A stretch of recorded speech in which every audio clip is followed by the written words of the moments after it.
William Henry Gates three, जन्म 28 अक्टूबर 1955, एक अमेरिकी व्यवसायी, निवेशक, परोपकारी और लेखक हैं, जिन्हें अपने बचपन के दोस्त पॉल एलन के साथ सॉफ्टवेयर दिग्गज माइक्रोसॉफ्ट के सहसंस्थापक के लिए जाना जाता है।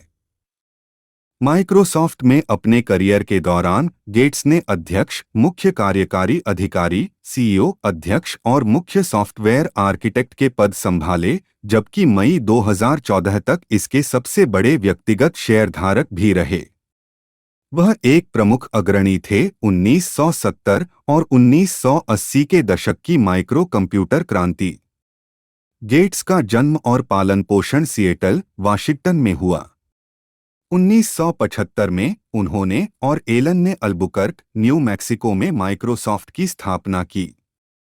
गेट्स ने जनवरी 2000 में सीईओ का पद छोड़ने तक कंपनी के अध्यक्ष और मुख्य कार्यकारी अधिकारी के रूप में कंपनी का नेतृत्व किया। उनके बाद स्टीव बाल्मर आए, लेकिन वह निदेशक मंडल के अध्यक्ष बने रहे और मुख्य सॉफ्टवेयर आर्किटेक्ट बन गए।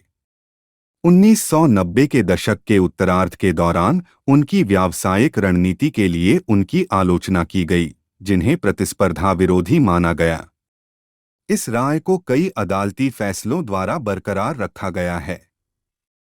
जून 2008 में गेट्स माइक्रोसॉफ्ट में अंशकालिक भूमिका में आ गए और bill and Melinda Gates foundation में पूर्णकालिक काम करने लगे। यह निजी धर्मार्थ फाउंडेशन है जिसे उन्होंने और उनकी तत्कालीन पत्नी मेलिंडा ने 2000 में स्थापित किया था। उन्होंने फरवरी 2014 में माइक्रोसॉफ्ट बोर्ड के अध्यक्ष के रूप में पद छोड़ दिया और नवनियुक्त सीईओ सत्या नडेला के समर्थन के लिए प्रौद्योगिकी सलाहकार की भूमिका निभाई। मार्च 2020 में गेट्स ने जलवायु परिवर्तन, वैश्विक स्वास्थ्य और विकास और शिक्षा पर अपने परोपकारी प्रयासों पर ध्यान केंद्रित करने के लिए माइक्रोसॉफ्ट और बर्कशायर हैथवे में अपने बोर्ड पद छोड़ दिए। 1987 से गेट्स को फोर्ब्स की दुनिया के अरबपतियों की सूची में शामिल किया गया है। 1995 से 2017 तक उन्होंने 2008 को छोड़कर और 2010 से 2013 तक हर साल फोर्ब्स द्वारा दुनिया के सबसे अमीर व्यक्ति का खिताब अपने नाम किया। अक्टूबर 2017 में उन्हें अमेज़न के संस्थापक जेफ बेजोस ने पीछे छोड़ दिया, जिनकी अनुमानित कुल संपत्ति 90.6 अमेरिकी डॉलर थी बिलियन, जबकि उस समय गेट्स की कुल संपत्ति 89.9 बिलियन अमेरिकी डॉलर थी। 2023 में फोर्ब्स 400 की सबसे धनी अमेरिकियों की सूची में वह 115.0 अरब डॉलर की संपत्ति के साथ 6वें स्थान पर थे। फरवरी 2024 तक गेट्स की अनुमानित कुल संपत्ति 145 बिलियन अमेरिकी डॉलर है, जो ब्लूमबर्ग बिलियनेयर्स इंडेक्स के अनुसार उन्हें दुनिया का 5वां सबसे अमीर व्यक्ति बनाती है। बाद में अपने करियर में और 2008 में माइक्रोसॉफ्ट में दिन प्रतिदिन के कार्यों को छोड़ने के बाद से गेट्स ने अन्य व्यवसाय और परोपकारी प्रयासों को आगे बढ़ाया है। वह बेन, कैस्केड इन्वेस्टमेंट, टेरापावर, BGC3 और ब्रेक थ्रू एनर्जी सहित कई कंपनियों के संस्थापक और अध्यक्ष हैं। उन्होंने bill and Melinda Gates foundation के माध्यम से विभिन्न धर्मार्थ संगठनों और वैज्ञानिक अनुसंधान कार्यक्रमों के लिए बड़ी मात्रा में धन दान किया है, जो दुनिया की सबसे बड़ी निजी चैरिटी बताई जाती है। फाउंडेशन के माध्यम से उन्होंने 21वीं सदी के शुरुआती टीकाकरण अभियान का नेतृत्व किया, जिसने अफ्रीका में जंगली पोलियो वायरस के उन्मूलन में महत्वपूर्ण योगदान दिया। 2010 में गेट्स और वॉरेन बफेट ने द गिविंग प्लेज की स्थापना की, जिसके तहत वे और अन्य अरबपति अपनी संपत्ति का कम से कम आधा हिस्सा परोपकार के लिए देने की प्रतिज्ञा करते हैं। Early life and education. William Henry Gates three का जन्म 28 अक्टूबर 1955 को सिएटल, वाशिंगटन में हुआ था। 13 William H Gates senior B 1925 से 2020 और उनकी पहली पत्नी मैरी मैक्सवेल गेट्स 1929 से 1994 के इकलौते बेटे के रूप में। उनकी वंशावली में अंग्रेजी, जर्मन और आयरिश स्कॉट्स आयरिश शामिल हैं। उनके पिता एक प्रमुख वकील थे और उनकी मां फर्स्ट इंटरस्टेट बैंक सिस्टम और यूनाइटेड वे ऑफ अमेरिका के निदेशक मंडल में कार्यरत थीं। गेट्स के नाना जेडब्ल्यू मैक्सवेल एक राष्ट्रीय बैंक के अध्यक्ष थे। उनकी एक बड़ी बहन क्रिस्टियन और एक छोटी बहन लिब्बी भी है। वह अपने परिवार में अपने नाम का चौथा है, लेकिन उसे विलियम गेट्स 3 या ट्रेट यानी 3 के नाम से जाना जाता है क्योंकि उसके पिता के नाम में 2 प्रत्यय लगता था। परिवार सिएटल के सैंड पॉइंट इलाके में एक घर में रहता था जो एक दुर्लभ बवंडर से क्षतिग्रस्त हो गया था जब गेट्स 7 साल के थे। गेट्स के मुताबिक जब वह छोटे थे तो उनके माता पिता चाहते थे कि वह कानून के क्षेत्र में अपना करियर बनाएं। उनके बचपन के दौरान उनका परिवार नियमित रूप से एक प्रोटेस्टेंट सुधार संप्रदाय कांग्रेगेशन क्रिश्चियन चर्च के चर्च में जाता था। गेट्स अपनी उम्र के हिसाब से छोटे थे और बचपन में उन्हें धमकाया जाता था। परिवार ने प्रतिस्पर्धा को प्रोत्साहित किया। एक आगंतुक ने बताया कि इससे कोई फर्क नहीं पड़ता कि यह दिल था या पिकलबॉल या गोदी में तैरना, जीतने के लिए हमेशा इनाम था और हारने के लिए हमेशा जुर्माना था। 13 साल की उम्र में उन्होंने निजी लेकसाइड प्री स्कूल में दाखिला लिया, जहां उन्होंने अपना पहला सॉफ्टवेयर प्रोग्राम लिखा। जब वह 8वीं कक्षा में थे तो स्कूल के मदर्स क्लब ने लेकसाइड स्कूल की अफवाह बिक्री से प्राप्त आय का उपयोग छात्रों के लिए एक टेलीटाइप मॉडल 33SR टर्मिनल और एक जनरल इलेक्ट्रिक जी कंप्यूटर पर कंप्यूटर समय का एक ब्लॉक खरीदने के लिए किया। एड्स ने बेसिक में जी प्रणाली की प्रोग्रामिंग में रुचि ली और उनकी रुचि को आगे बढ़ाने के लिए उन्हें गणित की कक्षाओं से छुट्टी दे दी गई। उन्होंने इस मशीन पर अपना पहला कंप्यूटर प्रोग्राम लिखा जो टिक-टैक-टो का कार्यान्वयन था, जिसने उपयोगकर्ताओं को कंप्यूटर के विरुद्ध गेम खेलने की अनुमति दी। गेट्स इस मशीन से बहुत प्रभावित थे और यह कैसे हमेशा सॉफ्टवेयर कोड को पूरी तरह से निष्पादित करती थी। मदर्स क्लब का दान समाप्त होने के बाद गेट्स और अन्य छात्रों ने डीसी-पीडीपी मिनी कंप्यूटर सहित सिस्टम पर समय मांगा। इनमें से एक system computer centre corporation (CCC) से संबंधित PDP-10 था, जिसने गेट्स, पॉल एलन, रिक वेलैंड और गेट्स के सबसे अच्छे दोस्त और पहले बिजनेस पार्टनर केंट इवांस को ऑपरेटिंग सिस्टम में बग का फायदा उठाने के बाद गर्मियों के लिए प्रतिबंधित कर दिया था। मुफ्त कंप्यूटर समय प्राप्त करने के लिए पैसा कमाने के लिए चारों छात्रों ने लेकसाइड प्रोग्रामर्स क्लब का गठन किया। प्रतिबंध के अंत में उन्होंने अतिरिक्त कंप्यूटर समय के बदले सीसीसी के सॉफ्टवेयर में बग ढूंढने की पेशकश की। टेलीटाइप के माध्यम से सिस्टम को दूरस्थ रूप से उपयोग करने के बजाय गेट्स सीसीसी के कार्यालयों में गए और फोरट्रान, लिस्प और मशीन भाषा सहित सिस्टम पर चलने वाले विभिन्न कार्यक्रमों के लिए स्रोत कोड का अध्ययन किया। सीसीसी के साथ यह व्यवस्था 1970 तक जारी रही जब तक कि कंपनी व्यवसाय से बाहर नहीं हो गई। अगले वर्ष लेकसाइड के एक शिक्षक ने गेट्स और इवांस को स्कूल की कक्षा निर्धारण प्रणाली को स्वचालित करने के लिए नियुक्त किया, जिसके बदले में उन्हें कंप्यूटर समय और रॉयल्टी प्रदान की गई। दोनों ने अपने वरिष्ठ वर्ष के लिए कार्यक्रम तैयार करने के लिए लगन से काम किया। अपने जूनियर वर्ष के अंत में इवांस की एक पर्वतारोहण दुर्घटना में मृत्यु हो गई, जिसे गेट्स ने अपने जीवन के सबसे दुखद दिनों में से एक बताया है। इसके बाद गेट्स ने एलन की ओर रुख किया, जिसने उन्हें लेकसाइड के लिए सिस्टम पूरा करने में मदद की। 17 साल की उम्र में गेट्स ने इंटेल 8008 प्रोसेसर पर आधारित ट्रैफिक काउंटर बनाने के लिए एलन के साथ ट्रैफओडेटा नामक एक उद्यम बनाया।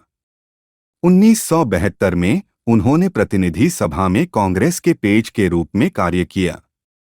जब उन्होंने 1973 में लेकसाइड स्कूल से स्नातक की उपाधि प्राप्त की तो वह एक नेशनल मेरिट स्कॉलर थे। उन्होंने स्कोलास्टिक एप्टीट्यूड टेस्ट (SAT) में 1600 में से 1590 अंक प्राप्त किए और 1973 की शरद ऋतु में हार्वर्ड कॉलेज में दाखिला लिया। वह एकाग्रता का चयन करने के लिए हार्वर्ड में ज्यादा समय तक नहीं रहे, लेकिन गणित 55 सहित और स्नातक स्तर के कंप्यूटर विज्ञान पाठ्यक्रम लिए। हार्वर्ड में रहते हुए उनकी मुलाकात साथी छात्र और भावी माइक्रोसॉफ्ट सीईओ स्टीव बाल्मर से हुई। गेट्स ने 2 साल बाद हार्वर्ड छोड़ दिया, जबकि बाल्मर वहीं रहे और मैग्ना कम लाउड में स्नातक की उपाधि प्राप्त की। वर्षों बाद बाल्मर गेट्स के स्थान पर माइक्रोसॉफ्ट के सीईओ बने और 2000 से 2014 में उनके इस्तीफे तक इस पद पर बने रहे। प्रोफेसर हैरी लुईस द्वारा कॉम्बिनेट्रिक्स कक्षा में प्रस्तुत की गई अनसुलझी समस्याओं में से एक के समाधान के रूप में गेट्स ने पैनकेक सॉर्टिंग के लिए एक एल्गोरिदम तैयार किया। उनके समाधान ने 30 से अधिक वर्षों तक सबसे तेज संस्करण के रूप में रिकॉर्ड कायम रखा और इसका उत्तराधिकारी केवल 2% तेज है। उनके समाधान को हार्वर्ड कंप्यूटर वैज्ञानिक क्रिस्टोस पापादिमित्रियु के सहयोग से औपचारिक रूप दिया गया और प्रकाशित किया गया। गेट्स पॉल एलन के संपर्क में रहे और 1974 की गर्मियों के दौरान हनीवेल में उनके साथ जुड़ गए। 1975 में इंटेल 8080 सीपीयू पर आधारित MITS अल्टेयर 8800 जारी किया गया था और गेट्स और एलन को अपना कंप्यूटर सॉफ्टवेयर शुरू करने का अवसर मिला। कंपनी गेट्स ने उसी वर्ष हार्वर्ड छोड़ दिया। यह देखकर कि वह अपनी खुद की कंपनी शुरू करना चाहते थे, उनके माता-पिता ने उनका समर्थन किया। उन्होंने हार्वर्ड छोड़ने के अपने फैसले के बारे में बताया, अगर चीजें काम नहीं करती तो मैं हमेशा स्कूल वापस जा सकता था। मैं आधिकारिक तौर पर छुट्टी पर था। माइक्रोसॉफ्ट बेसिक गेट्स ने पॉपुलर इलेक्ट्रॉनिक्स का जनवरी 1975 अंक पढ़ा, जिसमें अल्टेयर 8800 का प्रदर्शन किया गया था और micro instrumentation and telemetry systems MITS से संपर्क करके उन्हें सूचित किया कि वह और अन्य लोग प्लेटफॉर्म के लिए बेसिक दुभाषिया पर काम कर रहे थे। वास्तव में गेट्स और एलन के पास अल्टेयर नहीं था और उन्होंने इसके लिए कोई कोड नहीं लिखा था, वे केवल MITS की रुचि का आकलन करना चाहते थे। MITS के अध्यक्ष एड रॉबर्ट्स एक प्रदर्शन के लिए उनसे मिलने के लिए सहमत हुए और कुछ हफ्तों के दौरान उन्होंने एक अल्टेयर एमुलेटर विकसित किया जो एक मिनी कंप्यूटर पर चलता था और फिर बेसिक दुभाषिया। प्रदर्शन अल्बुकर्क, न्यू मैक्सिको में MITS के कार्यालयों में आयोजित किया गया था। यह सफल रहा और इसके परिणामस्वरूप दुभाषिया को अल्टेयर बेसिक के रूप में वितरित करने के लिए मिट्स के साथ एक समझौता हुआ। मिट्स ने एलन को काम पर रखा और गेट्स ने नवंबर 1975 में मिट्स में उनके साथ काम करने के लिए हार्वर्ड से छुट्टी ली। एलन ने अपनी साझेदारी को माइक्रोसॉफ्ट नाम दिया, जो माइक्रो कंप्यूटर और सॉफ्टवेयर का एक संयोजन था और उनकी पहली साझेदारी थी। कार्यालय अल्बुकर्क में था।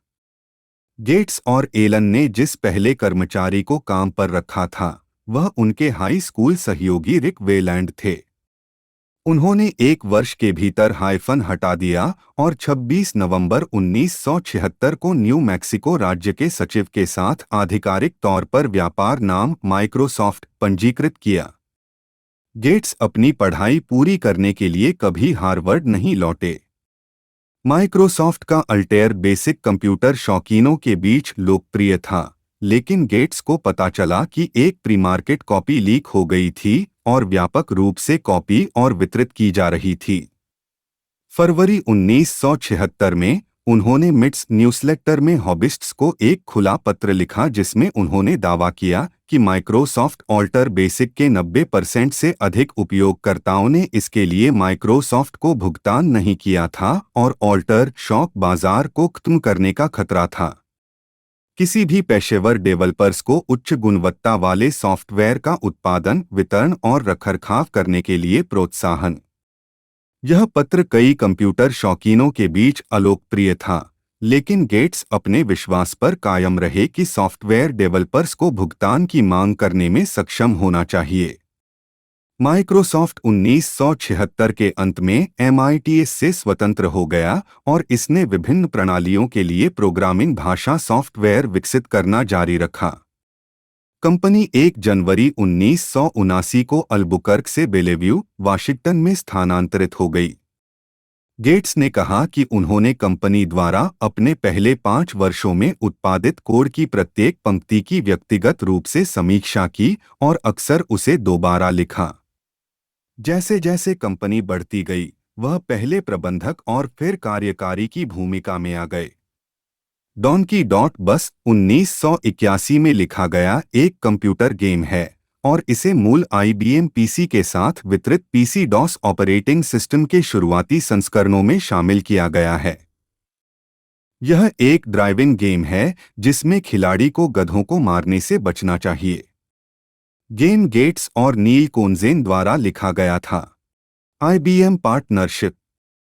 IBM, जो उस समय व्यावसायिक उद्यमों के लिए कंप्यूटर उपकरण का प्रमुख आपूर्तिकर्ता था, ने जुलाई 1980 में अपने आगामी पर्सनल कंप्यूटर IBM PC के लिए सॉफ्टवेयर के संबंध में माइक्रोसॉफ्ट से संपर्क किया, जब गेट्स की मां मैरी मैक्सवेल गेट्स ने IBM के जॉन ओपेल से माइक्रोसॉफ्ट का उल्लेख किया।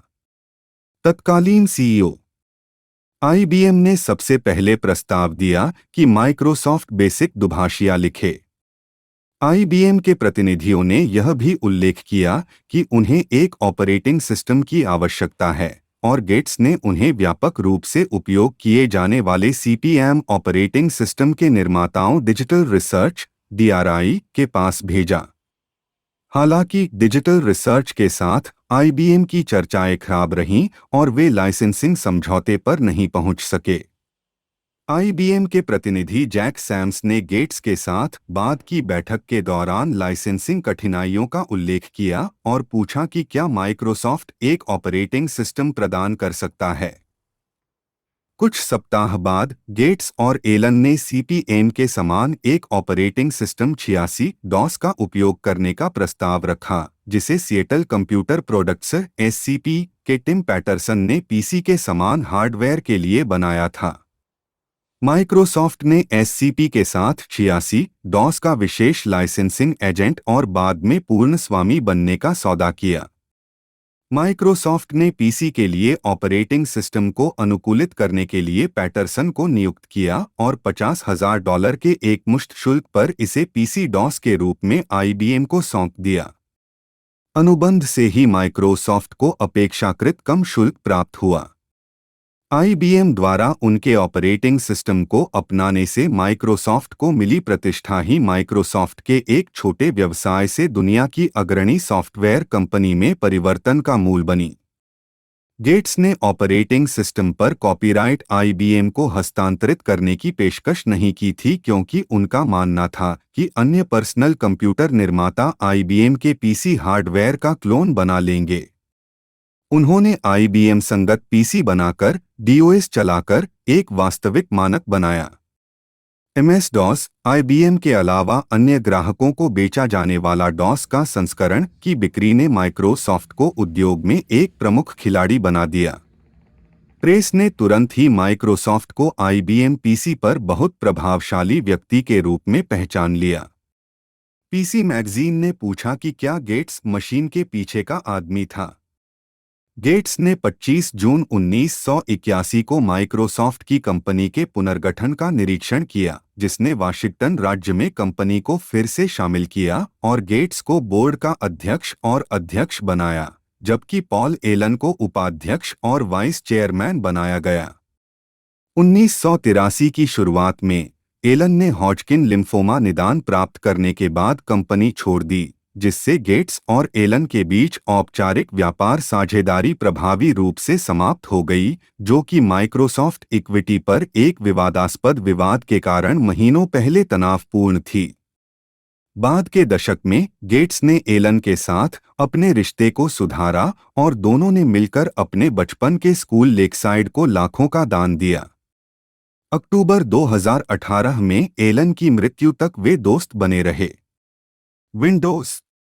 एप्पल के मैकिंटोश GUI से प्रतिस्पर्धा को रोकने के प्रयास में माइक्रोसॉफ्ट और गेट्स ने 20 नवंबर 1985 को माइक्रोसॉफ्ट विंडोज का अपना पहला खुदरा संस्करण लॉन्च किया, जिसने उपभोक्ताओं को अपनी सादगी और उपयोग में आसानी से आकर्षित किया था। अगस्त 1986 में कंपनी ने OS/2 नामक एक अलग ऑपरेटिंग सिस्टम विकसित करने के लिए IBM के साथ एक समझौता किया। हालांकि दोनों कंपनियों ने नई प्रणाली का पहला संस्करण सफलतापूर्वक विकसित किया, लेकिन बढ़ते रचनात्मक मतभेदों के कारण साझेदारी बिगड़ गई। ऑपरेटिंग सिस्टम विंडोज 95 तक एक दशक में स्वाभाविक रूप से डॉस से विकसित हुआ, जिसने डॉस प्रॉम्प्ट को डिफ़ॉल्ट रूप से छिपा दिया। गेट्स के माइक्रोसॉफ्ट CEO पद से हटने के एक साल बाद विंडोज XP जारी किया गया था। 5 फरवरी 2014 को गेट्स द्वारा जॉन W. थॉम्पसन को कंपनी की कमान सौंपने से पहले जारी किया गया विंडोज 8.1 OS का आखिरी संस्करण था। Management style. माइक्रोसॉफ्ट के प्रारंभिक वर्षों के दौरान गेट्स एक सक्रिय सॉफ्टवेयर डेवलपर थे, विशेष रूप से कंपनी के प्रोग्रामिंग भाषा उत्पादों में, लेकिन कंपनी के अधिकांश इतिहास में उनकी प्राथमिक भूमिका एक प्रबंधक और कार्यकारी के रूप में थी। TRS-80 मॉडल 100 पर काम करने के बाद से वह आधिकारिक तौर पर किसी विकास टीम में नहीं रहे हैं, लेकिन उन्होंने कोड लिखा था जो 1989 के अंत में कंपनी के उत्पादों के साथ भेजा गया था। जेरी पॉर्नेल ने 1985 में लिखा था, जब गेट्स ने माइक्रोसॉफ्ट एक्सेल की घोषणा की थी, बिल गेट्स को यह कार्यक्रम पसंद है, इसलिए नहीं कि इससे उन्हें बहुत सारा पैसा मिलने वाला है, हालांकि मुझे यकीन है कि यह ऐसा करेगा, बल्कि इसलिए कि यह एक साफ सुथरी हैक है। 15 जून 2006 को गेट्स ने घोषणा की कि वह परोपकार के लिए अधिक समय समर्पित करने के लिए माइक्रोसॉफ्ट में अपनी भूमिका से बाहर निकलेंगे। उन्होंने धीरे धीरे अपनी जिम्मेदारियों को 2 उत्तराधिकारियों के बीच बांट दिया, जब उन्होंने रे ओजी को प्रबंधन का प्रभारी और क्रेग मुंडी को दीर्घकालिक उत्पाद रणनीति का प्रभारी बनाया। उनके कर्तव्यों को पूरी तरह से ओजी और मुंडी को हस्तांतरित करने की प्रक्रिया में 2 साल लग गए और यह 27 जून 2008 को पूरी हुई। पोस्ट माइक्रोसॉफ्ट में दिन प्रतिदिन के कार्यों को छोड़ने के बाद से गेट्स ने अपना परोपकार और अन्य परियोजनाओं पर काम करना जारी रखा है। 4 फरवरी 2014 को गेट्स ने नवनियुक्त CEO सत्य नडेला का समर्थन करने के लिए कंपनी में प्रौद्योगिकी सलाहकार बनने के लिए माइक्रोसॉफ्ट के अध्यक्ष के रूप में पद छोड़ दिया। गेट्स ने रोलिंग स्टोन पत्रिका के 27 मार्च 2014 अंक में प्रकाशित एक महत्वपूर्ण साक्षात्कार में कई मुद्दों पर अपना दृष्टिकोण प्रदान किया। साक्षात्कार में गेट्स ने जलवायु परिवर्तन, अपनी धर्मार्थ गतिविधियों, विभिन्न तकनीकी कंपनियों और उनमें शामिल लोगों और अमेरिका की स्थिति पर अपना दृष्टिकोण प्रदान किया। अपने सबसे बड़े डर के बारे में एक सवाल के जवाब में, जब वह भविष्य में 50 साल देखते हैं, गेट्स ने कहा, अगले 50 या 100 वर्षों में कुछ बहुत बुरी चीजें होंगी, लेकिन उम्मीद है कि उनमें से कोई भी पैमाने पर नहीं होगी। मान लीजिए 10 लाख लोगों की आपने किसी महामारी या परमाणु या जैव आतंकवाद से मरने की उम्मीद नहीं की थी। गेट्स ने नवाचार को प्रगति के वास्तविक चालक के रूप में भी पहचाना और कहा कि अमेरिका आज पहले से कहीं बेहतर है। गेट्स ने अक्सर अधीक्षण के संभावित नुकसान के बारे में चिंता व्यक्त की है। रेडिट में मुझसे कुछ भी पूछें, उन्होंने कहा कि सबसे पहले मशीनें हमारे लिए बहुत सारे काम करेंगी और अति बुद्धिमान नहीं होंगी। यदि हम इसे अच्छी तरह से प्रबंधित करते हैं तो यह सकारात्मक होना चाहिए। उसके कुछ दशकों बाद भी खुफिया जानकारी इतनी मजबूत है कि यह चिंता का विषय है। मैं इस पर एलन मस्क और कुछ अन्य लोगों से सहमत हूं और समझ नहीं आता कि कुछ लोग चिंतित क्यों नहीं हैं। मार्च 2015 में टेड सम्मेलन में बायडू के सहसंस्थापक और CEO रॉबिन ली के साथ आयोजित एक साक्षात्कार में गेट्स ने कहा कि वह निक बोस्ट्रोम के हालिया काम super intelligence paths dangers strategies की अत्यधिक अनुशंसा करेंगे। सम्मेलन के दौरान गेट्स ने चेतावनी दी कि दुनिया अगली महामारी के लिए तैयार नहीं है। ऐसी स्थिति 2019 के अंत में आएगी जब COVID-19 महामारी शुरू होगी।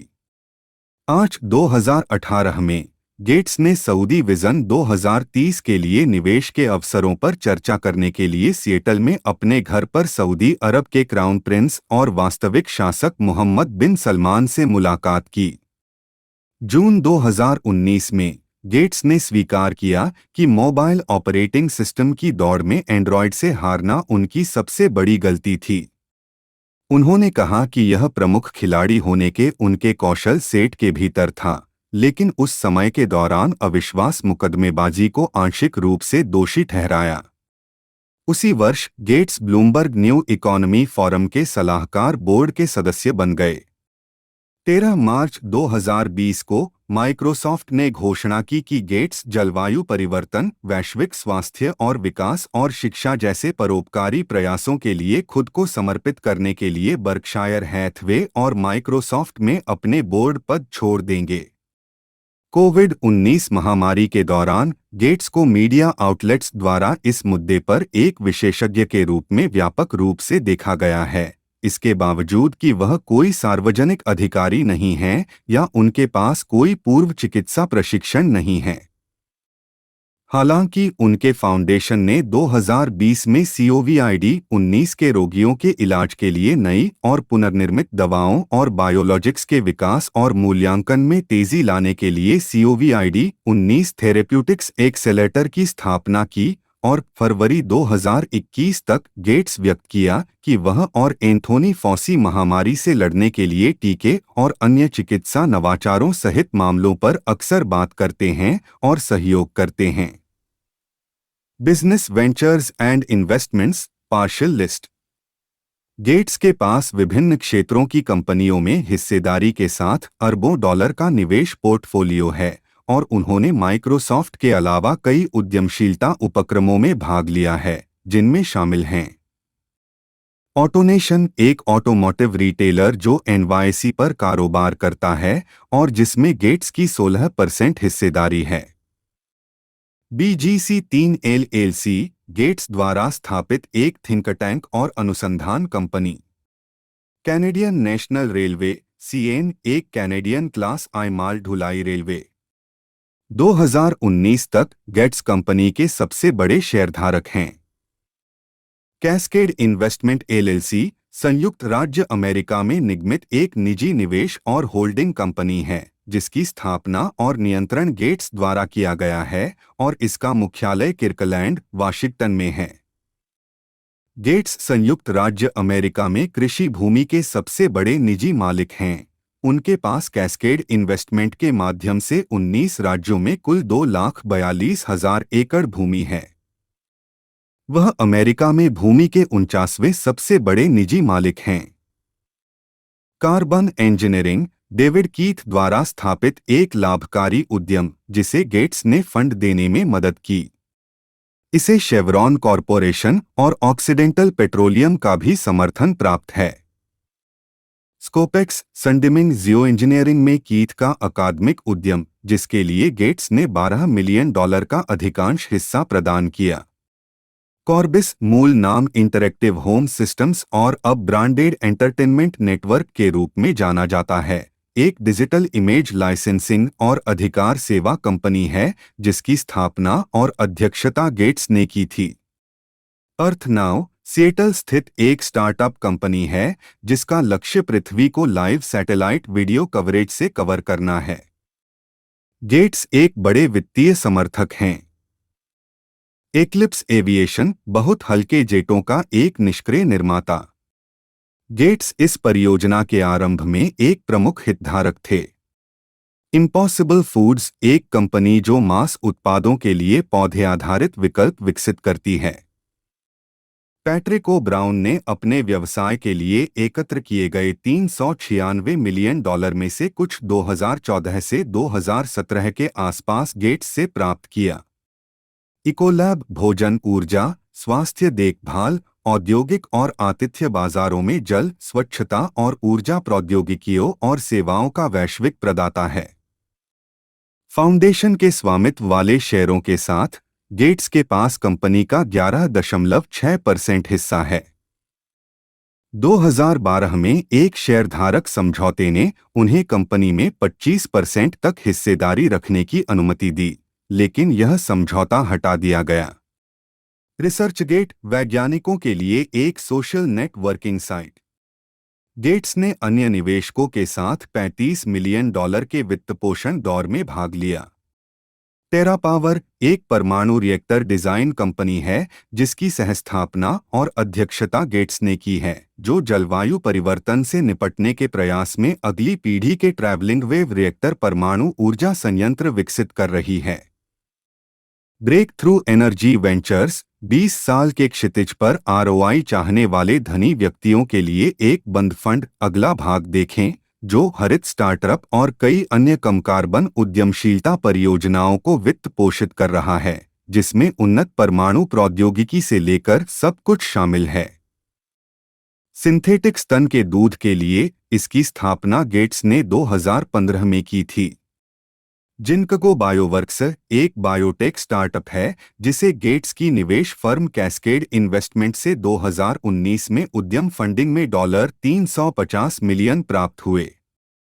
ल्यूमिनस कंप्यूटिंग एक कंपनी जो एआई त्वरण के लिए न्यूरोमॉर्फिक फोटोनिक इंटीग्रेटेड सर्किट विकसित करती है।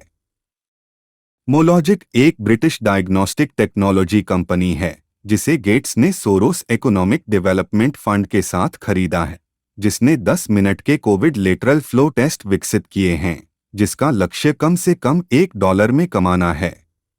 Climate change and energy Gates जलवायु परिवर्तन और ऊर्जा तक वैश्विक पहुंच को महत्वपूर्ण परस्पर संबंधित मुद्दे मानते हैं। उन्होंने सरकारों और निजी क्षेत्र से स्वच्छ, विश्वसनीय ऊर्जा को सस्ता बनाने के लिए अनुसंधान और विकास में निवेश करने का आग्रह किया है। गेट्स का मानना है कि टिकाऊ ऊर्जा प्रौद्योगिकी में एक सफल नवाचार ग्रीनहाउस गैस उत्सर्जन और गरीबी दोनों को कम कर सकता है और ऊर्जा की कीमतों को स्थिर करके आर्थिक लाभ ला सकता है। 2011 में उन्होंने कहा, यदि आपने मुझे अगले 10 राष्ट्रपतियों को चुनने या यह सुनिश्चित करने के बीच विकल्प दिया कि ऊर्जा पर्यावरण के अनुकूल है और 1/4 महंगी है, तो मैं ऊर्जा को चुनूंगा।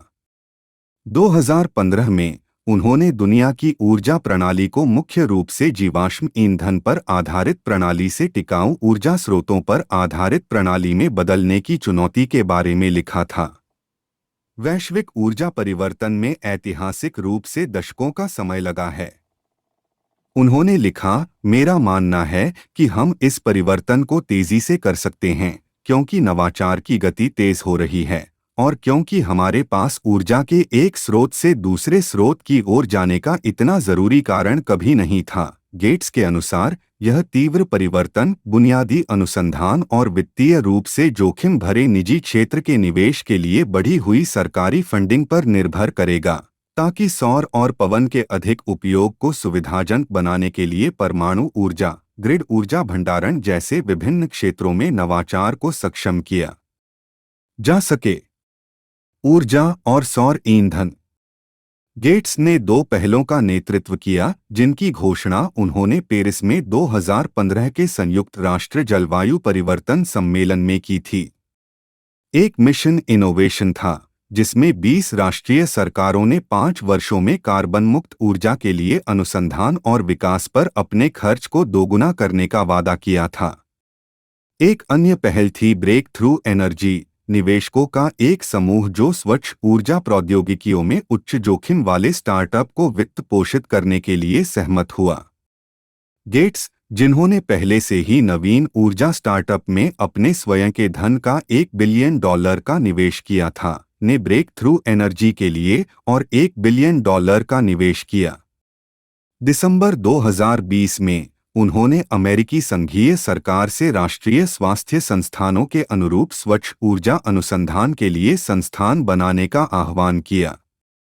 गेट्स ने अमीर देशों से खाद्य उत्पादन से ग्रीनहाउस गैस उत्सर्जन को कम करने के लिए 100% सिंथेटिक बीफ उद्योगों को स्थानांतरित करने का भी आग्रह किया है। उत्सर्जन गहन निजी जेट की सेवा देने वाली कंपनी सिग्नेचर एविएशन में बड़ी हिस्सेदारी रखने के लिए गेट्स की आलोचना की गई है। 2019 में उन्होंने जीवाश्म ईंधन से विनिवेश करना शुरू किया। उन्हें उम्मीद नहीं है कि विनिवेश से बहुत अधिक व्यावहारिक प्रभाव पड़ेगा, लेकिन उनका कहना है कि यदि विकल्प प्रदान करने के उनके प्रयास विफल रहे तो वह जीवाश्म ईंधन स्टॉक की कीमतों में वृद्धि से व्यक्तिगत रूप से लाभ नहीं उठाना चाहेंगे। जब उन्होंने अपनी पुस्तक how to avoid a climate disaster प्रकाशित की तो जलवायु कार्यकर्ता समुदाय के कुछ हिस्सों ने तकनीकी समाधानवाद के रूप में गेट के दृष्टिकोण की आलोचना की। 2022 में शैक्षिक स्ट्रीमर वोंड्रियम ने पुस्तक से प्रेरित होकर solving for zero the search for climate innovation श्रृंखला का निर्माण किया। जून 2021 में गेट्स की कंपनी टेरा पावर और वॉरेन बफेट की पैसिफिकॉर्प ने व्योमिंग में पहले सोडियम परमाणु रिएक्टर की घोषणा की। व्योमिंग के गवर्नर माइक गॉर्डन ने इस परियोजना को कार्बन नकारात्मक परमाणु ऊर्जा की दिशा में एक कदम बताया। व्योमिंग के सीनेटर जॉन बैरासो ने भी कहा कि यह राज्य के एक समय सक्रिय यूरेनियम खनन उद्योग को बढ़ावा दे सकता है। गेट्स ने जलवायु के प्रति अपने महत्व के कारण 2022 के मुद्रास्फीति न्यूनीकरण अधिनियम को पारित करने के लिए कई प्रयास किए। उन्होंने जो मैंचिन को वर्ष 2019 से जलवायु बिल का समर्थन करने के लिए मनाने की कोशिश की और विशेष रूप से बिल को अपनाने से पहले के महीनों में। इस बिल में वैश्विक ग्रीन हाउस गैस उत्सर्जन में फ्रांस और जर्मनी के संयुक्त रूप से वार्षिक ग्रहवार्मिंग प्रदूषण को खत्म करने के समान स्तर में कटौती की जानी चाहिए और ग्रह के तापमान को 1.5 डिग्री तक सीमित करने में मदद मिल सकती है, जो पेरिस समझौते का लक्ष्य है। उन्होंने द न्यूयॉर्क टाइम्स में एक अतिथि निबंध में जो मैंचिन और चक शूमर दोनों को उनके प्रयासों के लिए धन्यवाद दिया, जहां उन्होंने कहा कि 2022 का मुद्रास्फीति कटौती अधिनियम अमेरिकी इतिहास में जलवायु कानून का सबसे महत्वपूर्ण हिस्सा हो सकता है, इसकी क्षमता को देखते हुए नई प्रौद्योगिकियों के विकास को बढ़ावा देना। गेट्स ने 6 मई 2023 को उत्तरी एरिज़ोना विश्वविद्यालय में अपने शुरुआती भाषण में जलवायु परिवर्तन पर और जानकारी दी, जहां उन्हें डॉक्टरेट की मानद उपाधि से सम्मानित किया गया। Political positions. Regulation of the software industry. 1998 में गेट्स ने संयुक्त राज्य अमेरिका की सीनेट के समक्ष गवाही में सॉफ्टवेयर उद्योग के विनियमन की आवश्यकता को खारिज कर दिया। 1990 के दशक में माइक्रोसॉफ्ट की संघीय व्यापार आयोग (FTC) की जांच के दौरान गेट्स कथित तौर पर तत्कालीन आयुक्त डेनिस याओ से माइक्रोसॉफ्ट की बढ़ती एकाधिकार शक्ति पर संभावित प्रतिबंधों का सुझाव देने वाले काल्पनिक प्रश्नों की एक श्रृंखला पेश करने के लिए नाराज थे। एक सूत्र के अनुसार गेट्स परेशान थे। 15 जुलाई की बैठक से परिचित एक सूत्र याद करते हुए कहते हैं, उन्होंने याओ के विचारों को समाजवादी कहकर शुरुआत की और जैसे जैसे उनका गुस्सा बढ़ता गया और जोर जोर से वे उन्हें कम्युनिस्ट कहने लगे। Donald Trump Facebook ban. 18 फरवरी 2021 को फेसबुक और ट्विटर ने 2020 के संयुक्त राज्य अमेरिका के राष्ट्रपति चुनाव के परिणामस्वरूप डोनाल्ड ट्रंप को अपने प्लेटफार्मों से प्रतिबंधित कर दिया था, जिसके कारण 6 जनवरी को यूनाइटेड स्टेट्स कैपिटल पर हमला हुआ था। गेट्स ने कहा कि ट्रंप का स्थायी प्रतिबंध शर्मनाक होगा और यह एक चरम उपाय होगा। उन्होंने चेतावनी दी कि यदि अलग अलग राजनीतिक विचारों वाले उपयोगकर्ता विभिन्न सामाजिक नेटवर्कों में विभाजित हो जाते हैं तो इससे ध्रुवीकरण होगा, और कहा, मुझे नहीं लगता कि किसी ऐसे व्यक्ति पर प्रतिबंध लगाया जाएगा जिसे वास्तव में राष्ट्रपति चुनाव में उचित संख्या में वोट मिले हों। ठीक है, बहुमत से कम, लेकिन मुझे नहीं लगता कि उसे हमेशा के लिए हटा देना उतना अच्छा होगा। पेटेंट्स फॉर कोविड-19 वैक्सीन्स। अप्रैल 2021 में कोविड-19 महामारी के दौरान गेट्स की यह सुझाव देने के लिए आलोचना की गई थी कि दवा कंपनियों को कोविड-19 टीकों के लिए पेटेंट अपने पास रखना चाहिए। यह आलोचना गरीब देशों को पर्याप्त टीके प्राप्त करने से रोकने की संभावना के कारण हुई। एसेक्स विश्वविद्यालय के तारा वान हो ने कहा, गेट्स ऐसे बोलते हैं जैसे कि भारत में सभी जिंदगियों का खोना अपरिहार्य है, लेकिन अंततः पश्चिम मदद करेगा, जबकि वास्तव में अमेरिका और ब्रिटेन इससे इनकार करके विकासशील राज्यों की गर्दन पर अपने पैर रख रहे हैं। बौद्धिक संपदा अधिकार सुरक्षा तोड़े। यह घृणित है। गेट्स ट्रिप्स छूट के विरोधी हैं।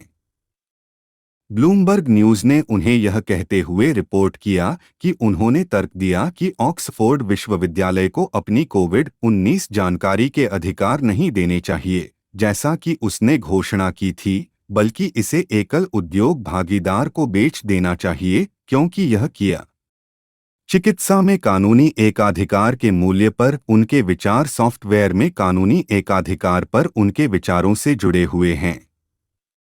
क्रिप्टोकरेंसीज। गेट्स बिटकॉइन जैसी क्रिप्टोकरेंसी के आलोचक रहे हैं। गेट्स के अनुसार क्रिप्टोकरेंसी कोई मूल्यवान आउटपुट प्रदान नहीं करती है, समाज के लिए कुछ भी योगदान नहीं देती है और विशेष रूप से छोटे निवेशकों के लिए खतरा पैदा करती है जो संभावित उच्च नुकसान से बच नहीं सकते हैं। गेट्स के पास स्वयं भी कोई क्रिप्टोकरेंसी नहीं है। Philanthropy. Bill and Melinda Gates Foundation. Gates ने एंड्रयू कार्नेगी और जॉन डी रॉकफेलर के काम का अध्ययन किया और 1994 में विलियम एच गेट्स फाउंडेशन बनाने के लिए अपने कुछ माइक्रोसॉफ्ट स्टॉक दान कर दिए। 2000 में गेट्स और उनकी पत्नी ने 3 पारिवारिक फाउंडेशनों को मिलाया और bill and Melinda Gates foundation बनाने के लिए $5 बिलियन मूल्य का स्टॉक दान किया, जिसे 2013 में फंड्स फॉर एनजीओ कंपनी द्वारा दुनिया की सबसे बड़ी धर्मार्थ फाउंडेशन के रूप में पहचाना गया था, जिसकी संपत्तियों का कथित तौर पर मूल्य निर्धारण किया गया था 34.6 बिलियन डॉलर से अधिक पर। वेलकम ट्रस्ट जैसे अन्य प्रमुख धर्मार्थ संगठनों के विपरीत, फाउंडेशन लाभार्थियों को जानकारी तक पहुंचने की अनुमति देता है, जो दिखाता है कि इसका पैसा कैसे खर्च किया जा रहा है। गेट्स ने अपने फाउंडेशन के माध्यम से कार्नेगी मेलन विश्वविद्यालय को Gates Center for Computer Science नामक एक नई इमारत के लिए $20 मिलियन का दान दिया, जो 2009 में खोला गया था। गेट्स ने डेविड रॉकफेलर की उदारता और व्यापक परोपकार को एक प्रमुख प्रभाव के रूप में श्रेय दिया है। वह और उनके पिता कई बार रॉकफेलर से मिले और उनका दान कार्य आंशिक रूप से रॉकफेलर परिवार के परोपकारी फोकस पर आधारित है, जिसके तहत वे उन वैश्विक समस्याओं से निपटने में रुचि रखते हैं जिन्हें सरकारों और अन्य संगठनों द्वारा नजरअंदाज कर दिया जाता है। फाउंडेशन को 5 कार्यक्रम क्षेत्रों में संगठित किया गया है: वैश्विक विकास प्रभाग, वैश्विक स्वास्थ्य प्रभाग, संयुक्त राज्य प्रभाग और वैश्विक नीति और वकालत प्रभाग। दूसरों के बीच, यह सार्वजनिक स्वास्थ्य परियोजनाओं की एक विस्तृत श्रृंखला का समर्थन करता है, एड्स, तपेदिक और मलेरिया जैसी संक्रामक बीमारियों से लड़ने के लिए सहायता प्रदान करता है, साथ ही पोलियो उन्मूलन के लिए व्यापक टीका कार्यक्रम भी प्रदान करता है। यह शिक्षण संस्थानों और पुस्तकालयों को धन अनुदान देता है और विश्वविद्यालयों में छात्रवृत्ति का समर्थन करता है। फाउंडेशन ने गरीब देशों में स्थायी स्वच्छता सेवाएं प्रदान करने के लिए जल, स्वच्छता और स्वच्छता कार्यक्रम की स्थापना की। इसका कृषि प्रभाग विटामिन ए की कमी से निपटने के लिए उपयोग किए जाने वाले आनुवंशिक रूप से संशोधित चावल संस्करण गोल्डन राइस को विकसित करने में अंतर्राष्ट्रीय चावल अनुसंधान संस्थान का समर्थन करता है। फाउंडेशन का उद्देश्य विकासशील दुनिया में महिलाओं और लड़कियों को गर्भनिरोधक के संबंध में जानकारी और सहायता प्रदान करना और अंततः सहमति से परिवार नियोजन तक सार्वभौमिक पहुंच प्रदान करना है। 2007 में लॉस एंजल्स टाइम्स ने उन कंपनियों में अपनी संपत्ति निवेश करने के लिए फाउंडेशन की आलोचना की जिन पर गरीबी, प्रदूषण और दवा कंपनियों की स्थिति खराब करने का आरोप लगाया गया है, जो विकासशील देशों को सामान नहीं बेचते हैं। हालांकि फाउंडेशन ने सामाजिक जिम्मेदारी का आकलन करने के लिए अपने निवेश की समीक्षा की घोषणा की, बाद में इसे रद्द कर दिया गया और कंपनी प्रथाओं को प्रभावित करने के लिए मतदान अधिकारों का उपयोग करते हुए अधिकतम रिटर्न के लिए निवेश की अपनी नीति को बरकरार रखा। गेट्स ने 8 दिसंबर 2020 को सिंगापुर फिनटेक फेस्टिवल में पत्रकार और समाचार एंकर शेरीन भान द्वारा वर्चुअली संचालित एक फायरसाइड चैट में अपने विचार व्यक्त किए। इस विषय पर लचीलेपन के लिए बुनियादी ढांचे का निर्माण COVID-19 प्रतिक्रिया हमें कैसे सिखा सकती है। स्केल वित्तीय समावेशन। सरकारें घटित होने वाली बुरी चीजों के बारे में पहले से सोचने के लिए होती हैं। कोविड-19 महामारी के मामले में पर्याप्त काम नहीं किया गया। हम यह नहीं भूल सकते कि एक और महामारी आएगी और हमें उसके लिए तैयार रहने के लिए निवेश करने की आवश्यकता होगी। जबकि यह नहीं भूलना चाहिए कि हम तैयार नहीं थे और हमें निवेश करना होगा। बिल्कुल एक अग्निशमन विभाग की तरह बुद्धिमानीपूर्ण तरीके से कुछ पैसे और वास्तव में जो हो सकता है उसका अनुकरण करें और सुनिश्चित करें कि हम इसके लिए तैयार हैं। गेट्स कोविड-19 मास्क के सामान्यीकरण के पक्षधर हैं। नवंबर 2020 के एक साक्षात्कार में उन्होंने कहा, ये क्या हैं? जैसे न्यडिस्ट। मेरा मतलब है, आप जानते हैं, हम आपको पैंट पहनने के लिए कहते हैं और कोई भी अमेरिकी नहीं कहता है या बहुत कम अमेरिकी कहते हैं कि यह कुछ भयानक चीज है। Personal donations.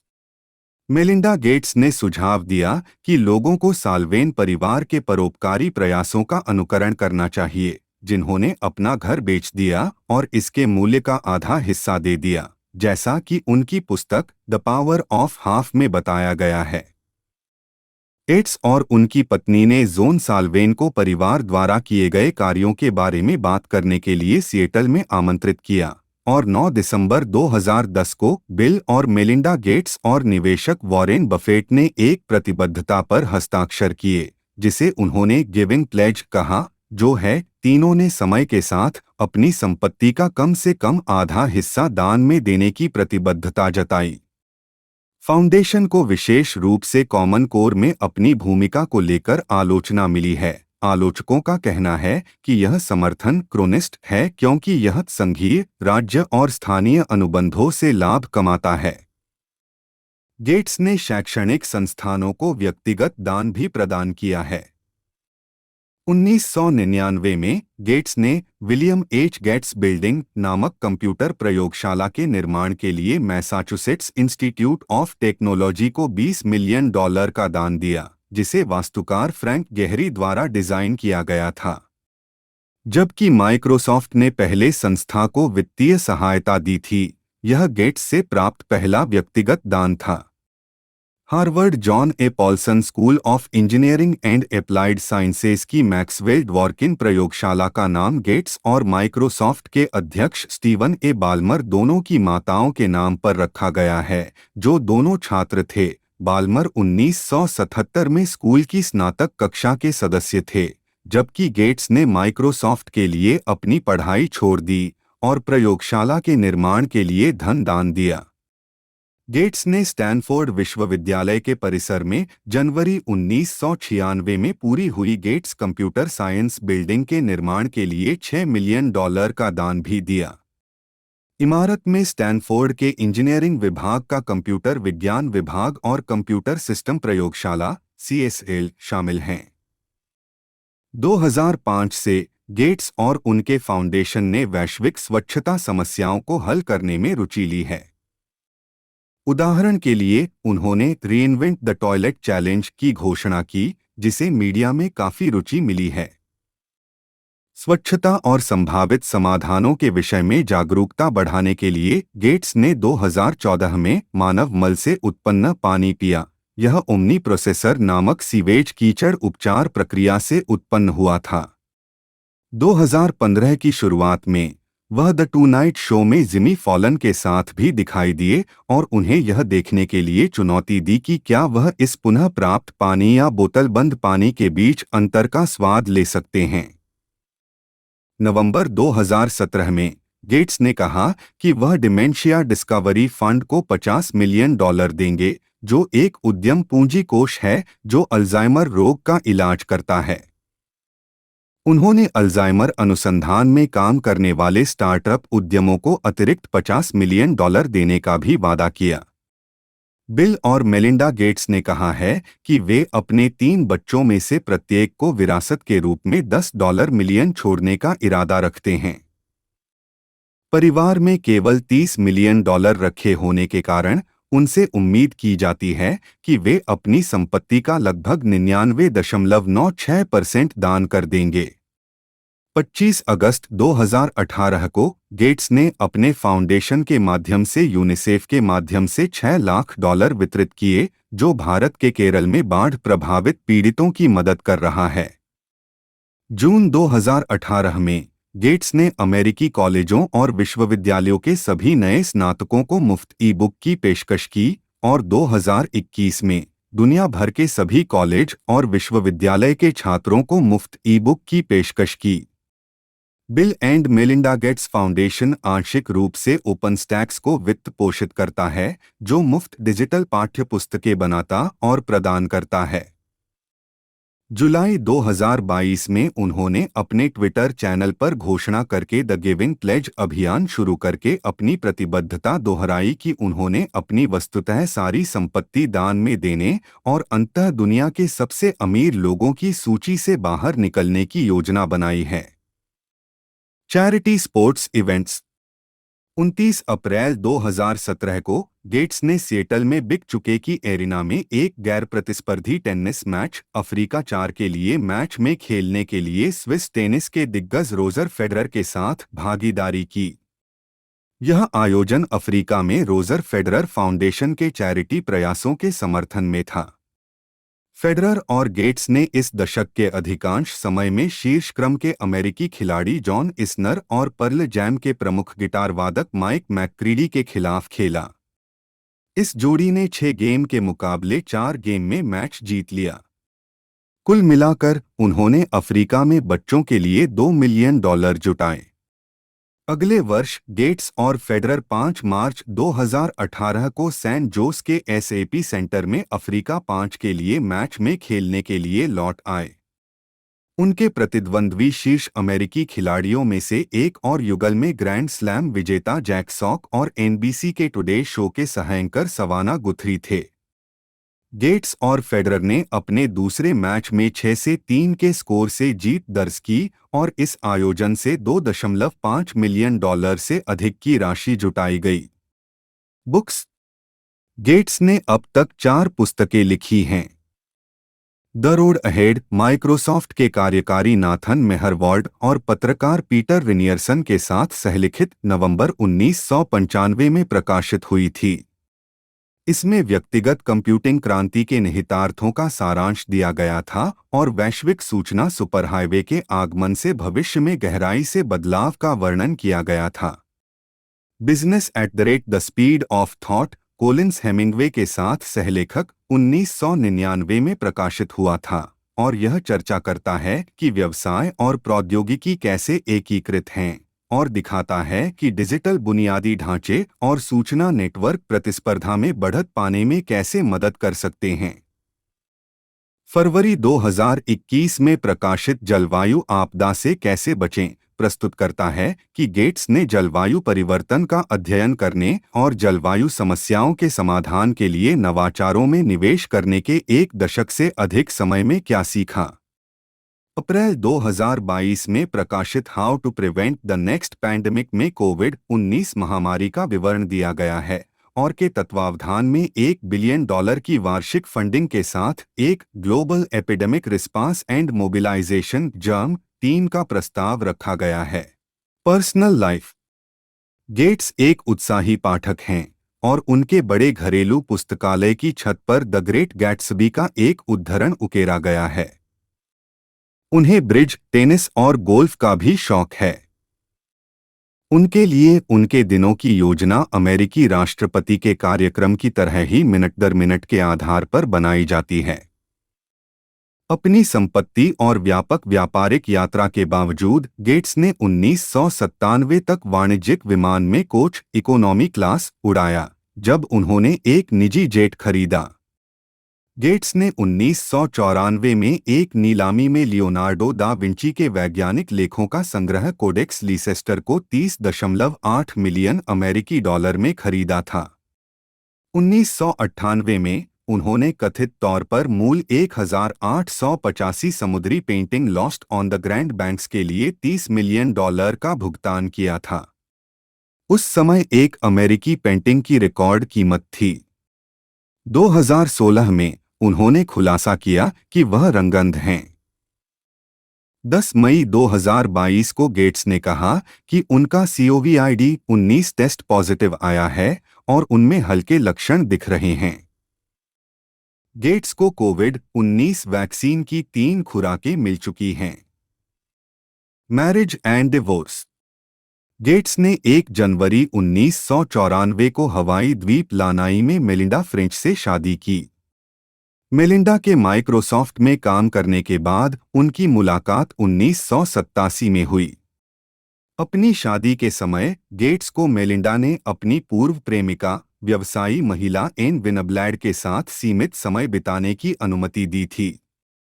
बिल और मेलिंडा के 3 बच्चे हैं, जेनिफर, रोरी और फोबे। परिवार का निवास मदीना, वाशिंगटन में वाशिंगटन झील की ओर देखने वाली एक पहाड़ी के किनारे एक मिट्टी से ढकी हवेली है। 2009 में हवेली पर संपत्ति कर 1.063 मिलियन अमेरिकी डॉलर बताया गया था, जबकि कुल मूल्यांकित मूल्य 147.5 मिलियन अमेरिकी डॉलर था। 66,000 वर्ग फुट 6,100 मीटर 2 की संपत्ति में पानी के नीचे संगीत प्रणाली के साथ 60 फुट 18 मीटर का स्विमिंग पूल, साथ ही 2,500 वर्ग फुट 230 मीटर 2 का जिम और 1,000 वर्ग फुट का जिम है। वर्ग फुट 93 मीटर 2 भोजन कक्ष। 3 मई 2021 को गेट्स ने घोषणा की कि उन्होंने 27 साल की शादी और 34 साल तक एक जोड़े के रूप में रहने के बाद तलाक लेने का फैसला किया है। उन्होंने कहा कि वे धर्मार्थ प्रयासों पर मिलकर काम करते रहेंगे।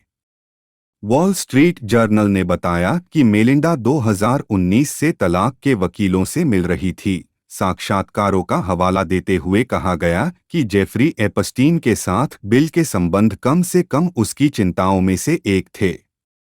2 अगस्त 2021 को तलाक को अंतिम रूप दिया गया। Public image.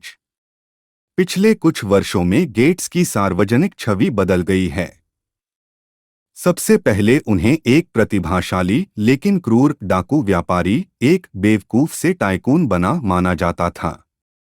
2000 में bill and Melinda Gates foundation की स्थापना के साथ शुरुआत की और विशेष रूप से माइक्रोसॉफ्ट के प्रमुख के रूप में पद छोड़ने के बाद उन्होंने अपना ध्यान परोपकार की ओर लगाया। स्वास्थ्य, गरीबी और शिक्षा जैसे मुद्दों पर $50 अरब से अधिक खर्च किए।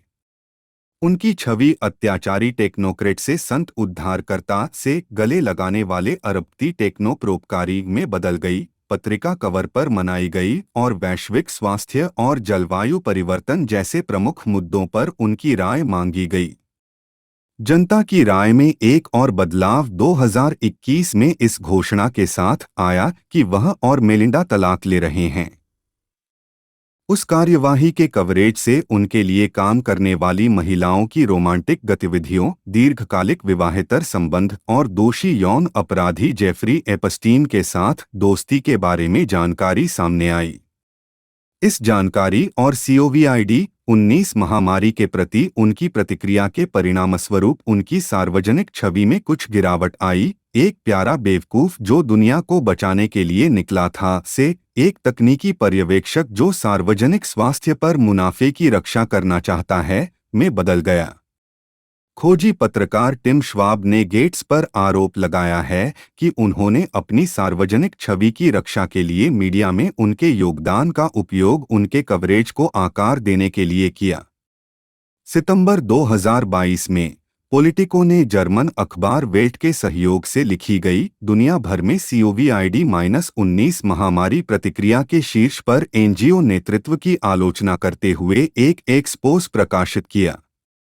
आलोचनाओं में गेट्स के साथ गैर लाभकारी संस्थाओं के अंतर संबंध के साथ साथ चिकित्सा में औपचारिक साख की उनकी व्यक्तिगत कमी भी शामिल थी।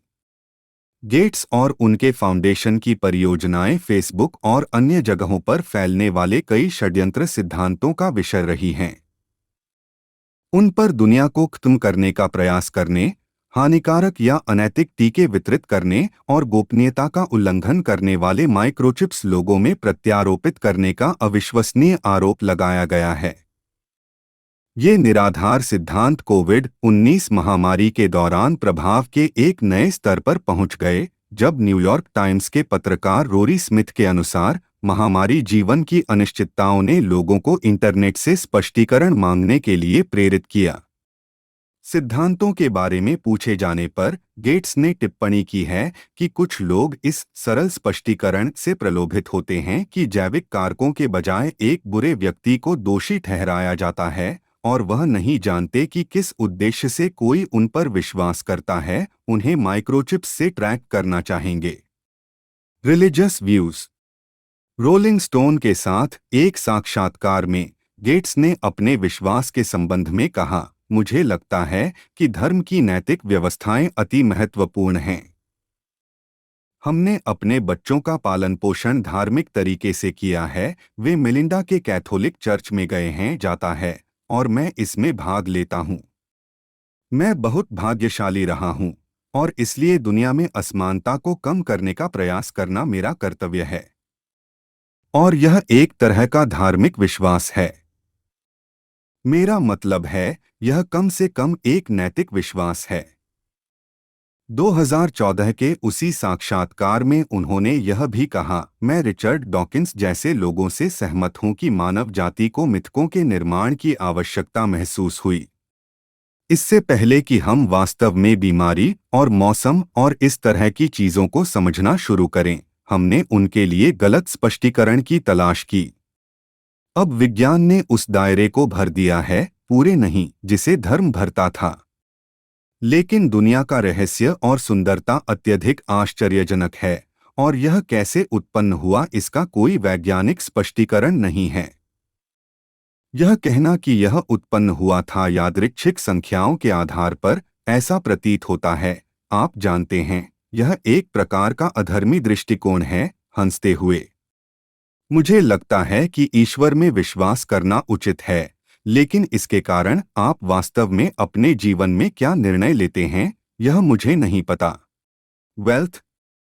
1999 में उनकी संपत्ति कुछ समय के लिए 100 बिलियन अमेरिकी डॉलर से अधिक हो गई, जिससे वह यह उपलब्धि हासिल करने वाले पहले व्यक्ति बन गए। 2000 के बाद से .com बुलबुला फूटने के बाद माइक्रोसॉफ्ट के स्टॉक मूल्य में गिरावट और उनके द्वारा अपने धर्मार्थ फाउंडेशनों को दिए गए बहुअरब डॉलर के दान के कारण उनकी माइक्रोसॉफ्ट होल्डिंग्स के नाममात्र मूल्य में गिरावट आई है। मई 2006 में गेट्स ने टिप्पणी की कि वह चाहते हैं कि वह दुनिया के सबसे अमीर आदमी न बने क्योंकि उन्हें इससे मिलने वाला ध्यान नापसंद है। मार्च 2010 में गेट्स कार्लोस स्लिम के बाद दूसरे सबसे धनी व्यक्ति थे, लेकिन ब्लूमबर्ग बिलियनेयर्स इंडेक्स के अनुसार 2013 में उन्होंने फिर से शीर्ष स्थान हासिल कर लिया। स्लिम ने जून 2014 में फिर से स्थान हासिल कर लिया, लेकिन फिर गेट्स से शीर्ष स्थान खो दिया। 2009 से 2014 के बीच उनकी संपत्ति 40 बिलियन अमेरिकी डॉलर से दोगुनी होकर 82 बिलियन अमेरिकी डॉलर हो गई। अक्टूबर 2017 में गेट्स को अमेज़न के संस्थापक जेफ बेजोस ने दुनिया के सबसे अमीर व्यक्ति के रूप में पीछे छोड़ दिया था।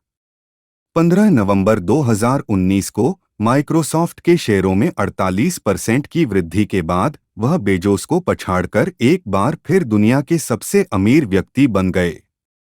गेट्स ने बीबीसी को बताया, मैंने अब तक किसी भी व्यक्ति की तुलना में अधिक कर का भुगतान किया है, और खुशी की बात है, मैंने करों में $6 बिलियन से अधिक का भुगतान किया है। वह ऊंचे करों के समर्थक हैं, खासकर अमीरों के लिए। 2017 तक गेट्स पिछले 23 वर्षों में से 18 वर्षों में विश्व के अरबपतियों की सूची में शीर्ष स्थान पर रहे थे। गेट्स ने माइक्रोसॉफ्ट के बाहर कई निवेश किए हैं, जिससे 2006 में उन्हें 6,16,667 अमेरिकी डॉलर का वेतन और 3,50,000 अमेरिकी डॉलर का बोनस मिला, जिसका कुल योग 9,66,667 अमेरिकी डॉलर था। 1989 में उन्होंने एक डिजिटल इमेजिंग कंपनी कॉर्बिस की स्थापना की। 2004 में वह लंबे समय के मित्र वॉरेन बफेट की अध्यक्षता वाली निवेश कंपनी बर्कशायर हैथवे के बोर्ड सदस्य बन गए।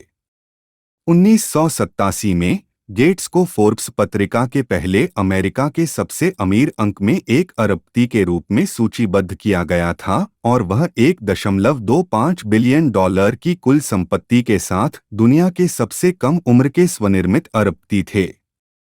1987 से गेट्स को फोर्ब्स द वर्ल्ड की अरबपतियों की सूची में शामिल किया गया है और वह 1995 से 1996, 1998 से 2007, 2009 तक सबसे धनी व्यक्ति थे और जेफ बेजोस से आगे निकलने से पहले 2018 तक इस स्थान पर रहे। गेट्स 1993 से 2007, 2009 और 2014 से 2017 तक फोर्ब्स 400 के सबसे धनी अमेरिकियों की सूची में नंबर 1 पर थे। कंट्रोवर्सीज। Antitrust litigation. माइक्रोसॉफ्ट के सीईओ के रूप में अपने कार्यकाल के दौरान गेट्स ने कई निर्णयों को मंजूरी दी, जिसके कारण माइक्रोसॉफ्ट की व्यावसायिक प्रथाओं पर अविश्वास मुकदमेबाजी हुई। 1998 के संयुक्त राज्य अमेरिका बनाम माइक्रोसॉफ्ट मामले में गेट्स ने गवाही दी, जिसे कई पत्रकारों ने टालमटोल करने वाला बताया। उन्होंने परीक्षक डेविड बोइस के साथ प्रतिस्पर्धा, संबंधित और हम जैसे शब्दों के प्रासंगिक अर्थ पर बहस की। बाद में वर्ष में जब वीडियोटेप किए गए बयान के कुछ हिस्सों को अदालत में दिखाया गया, तो न्यायाधीश को हंसते और अपना सिर हिलाते हुए देखा गया। बिजनेस वीक ने रिपोर्ट किया। उनकी गवाही के शुरुआती दौर में उन्हें अस्पष्ट उत्तर देते हुए और इतनी बार मुझे याद नहीं है कहते हुए दिखाया गया कि पीठासीन न्यायाधीश को भी हंसना पड़ा। इससे भी बुरी बात यह है कि प्रौद्योगिकी प्रमुख के कई इनकारों और अज्ञानता की दलीलों को अभियोजकों द्वारा सीधे तौर पर ईमेल के स्निपेट के साथ खारिज कर दिया गया था जो गेट्स ने भेजे और प्राप्त किए थे। गेट्स ने बाद में कहा कि उन्होंने बोइस द्वारा उनके शब्दों और कार्यों को गलत तरीके से प्रस्तुत करने के प्रयासों का विरोध किया था।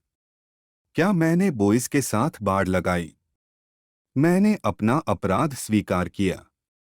पहली डिग्री में बोइस के साथ अशिष्टता की गेट्स के इनकार के बावजूद न्यायाधीश ने फैसला सुनाया कि माइक्रोसॉफ्ट ने एकाधिकार स्थापित किया है, प्रतिस्पर्धा को बांधा है और अवरुद्ध किया है। प्रत्येक ने शर्मन एंटीट्रस्ट अधिनियम का उल्लंघन किया है। Treatment of colleagues and employees. 1975 में कंपनी की स्थापना से लेकर 2006 तक गेट्स के पास माइक्रोसॉफ्ट की उत्पाद रणनीति की प्राथमिक जिम्मेदारी थी। उन्होंने दूसरों से दूर रहने के लिए प्रतिष्ठा हासिल की। एक उद्योग कार्यकारी ने 1981 में शिकायत की थी कि गेट्स फोन पर संपर्क न होने और फोन कॉल का जवाब न देने के लिए कुख्यात हैं। अटारी के एक कार्यकारी ने याद किया कि उसने गेट्स को एक खेल दिखाया था और 37 में से 35 बार उसे हराया था। जब वे एक महीने बाद फिर से मिले तो गेट्स ने हर गेम जीता या बराबरी पर रहा। उन्होंने गेम को हल करने तक उसका अध्ययन किया था। वह एक प्रतियोगी है। 1980 के दशक की शुरुआत में जब business partner Paul Allen cancer का इलाज करा रहे थे, एलन के अनुसार गेट्स ने खुद को स्टॉक विकल्प जारी करके माइक्रोसॉफ्ट में बाद की हिस्सेदारी को कम करने की साजिश रची। अपनी आत्मकथा में एलन को बाद में याद आया कि गेट्स मुझे खत्म करने की योजना बना रहे थे। यह स्पष्ट और सरल रूप से भाड़े का अवसरवाद था। गेट्स का कहना है कि उन्हें यह प्रकरण अलग ढंग से याद है। एलन को यह भी याद होगा कि गेट्स को चिल्लाने की आदत थी। गेट्स पर अक्सर माइक्रोसॉफ्ट के कर्मचारियों को धमकाने का आरोप लगता रहा है। वह नियमित रूप से माइक्रोसॉफ्ट के वरिष्ठ प्रबंधकों और कार्यक्रम प्रबंधकों से मिलते थे और प्रबंधकों ने उन्हें मौखिक रूप से जुझारू बताया, उनकी व्यावसायिक रणनीतियों या प्रस्तावों में कथित खामियों के लिए उन्हें डांटा, जिससे कंपनी के दीर्घकालिक हितों को खतरा था। गेट्स ने व्यक्तिगत रूप से प्रतिस्पर्धा देखी। जब बोरलैंड के टर्बो पास्कल ने माइक्रोसॉफ्ट के अपने उपकरणों से बेहतर प्रदर्शन किया, तो उन्होंने प्रोग्रामिंग निदेशक ग्रेग व्हिटन पर आधे घंटे तक चिल्लाया क्योंकि गेट्स का मानना था बोरलैंड के फिलिप कान ने गेट्स को पीछे छोड़ दिया था। गेट्स ने यह अब तक सुनी सबसे बेवकूफ़ी भरी बात है जैसी टिप्पणियों से प्रस्तुतियों को बाधित किया और आप अपने विकल्प छोड़कर पीस कॉर्प्स में शामिल क्यों नहीं हो जाते। उनके आक्रोश का लक्ष्य तब तक प्रस्ताव का विस्तार से बचाव करना होगा जब तक कि गेट्स पूरी तरह से आश्वस्त न हो जाएं। सभी कठोर भाषाएं आलोचना नहीं थीं। एक प्रबंधक ने याद किया कि आप गंदगी से भरे हुए हैं। यह अब तक की सबसे बेवकूफ़ी भरी बात है जो मैंने कभी सुनी है। का मतलब था कि गेट्स आश्चर्यचकित थे। माइक्रोसॉफ्ट की विद्या में यदि बिल आपसे ऐसा कहता है तो आप बन गए हैं। जब अधीनस्थ टालमटोल करते दिखाई देते थे तो वह व्यंग्यपूर्वक टिप्पणी करने के लिए जाने जाते थे, मैं इसे सप्ताहांत में करूंगा। Relationship with Jeffrey Epstein. 2019 New York Times के एक लेख में बताया गया है कि गेट्स का फाइनेंसर जेफरी एपस्टीन के साथ रिश्ता 2011 में शुरू हुआ था। एपस्टीन को वेश्यावृत्ति के लिए एक बच्चा खरीदने के लिए दोषी ठहराए जाने के कुछ साल बाद और कुछ वर्षों तक जारी रहा, जिसमें अपनी पत्नी के साथ एपस्टीन के घर का दौरा भी शामिल था। अपनी घोषित असुविधा के बावजूद 2013 का पतन। गेट्स ने 2011 में एपस्टीन के बारे में कहा, उनकी जीवन शैली बहुत अलग और दिलचस्प है, हालांकि यह मेरे लिए काम नहीं करेगी। गेट्स और एपस्टीन के बीच दोस्ती की गहराई स्पष्ट नहीं है, हालांकि गेट्स ने आम तौर पर टिप्पणी की कि मैं उनसे मिला था। मेरा उनके साथ कोई व्यावसायिक संबंध या दोस्ती नहीं थी। हालांकि गेट्स ने एपस्टीन के अतीत के बावजूद कई बार एपस्टीन का दौरा किया। यह बताया गया कि एपस्टीन और गेट्स ने गेट्स फाउंडेशन और परोपकार पर चर्चा की। हालांकि 2019 में एक साक्षात्कार में गेट्स ने एपस्टीन और गेट्स फाउंडेशन या आम तौर पर उनके परोपकार के बीच किसी भी संबंध से पूरी तरह इनकार किया।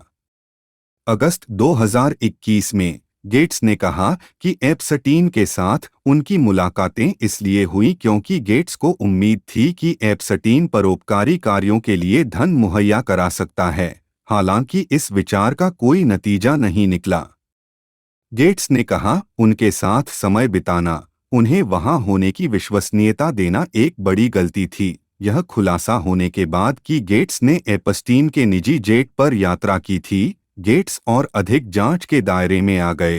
हालांकि गेट्स द्वारा लिटिल सेंट जेम्स की यात्रा के बारे में आगे के दावे निराधार साबित हुए।